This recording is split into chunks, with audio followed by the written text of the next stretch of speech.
This is an example of how you use parallel rules.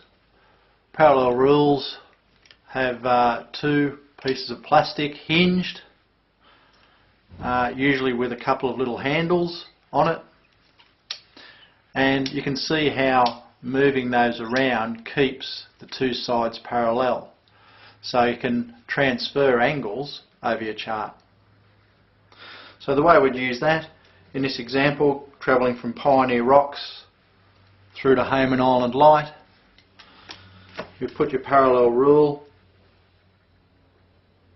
along the course and lay off or draw your course. And then the way you manipulate your parallel rules, you would walk that sideways by doing this, and you can also walk them lengthways by doing that. So you can walk them up the chart or across the chart.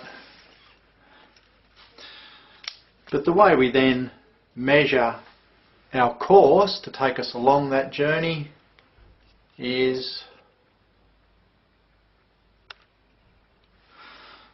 so there's our parallel rules.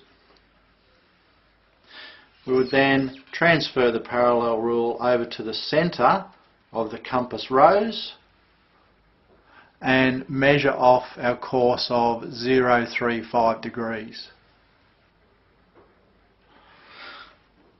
The other feature on these is a pattern known as the Captain Fields pattern. You've got your south and 90, so you can use that as a set square to measure off beam angles. But Captain Fields pattern, you can see the angle across the parallel rule changes,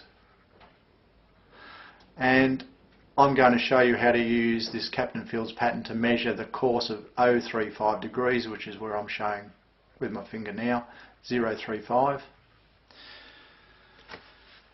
You would put your parallel rules on your course. Then, if you swing your parallel rule up, put it down here a bit. So there's the parallel rule on my course. I swing it up, and there we have 035 degrees lining up with the line of longitude. So there's 035. It's very easy to see it actually. It's not 034, that doesn't really line up. It's not 036, that doesn't really line up. 035 lines up beautifully. And so that's how I'd use Captain Fields pattern instead of a compass rose. So I can use that anywhere on the chart.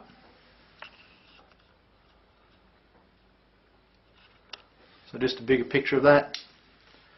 I'd get my parallel rule on my course, swing it up so that I hit a line of longitude, and you can very plainly see where Captain Fields pattern aligns to that.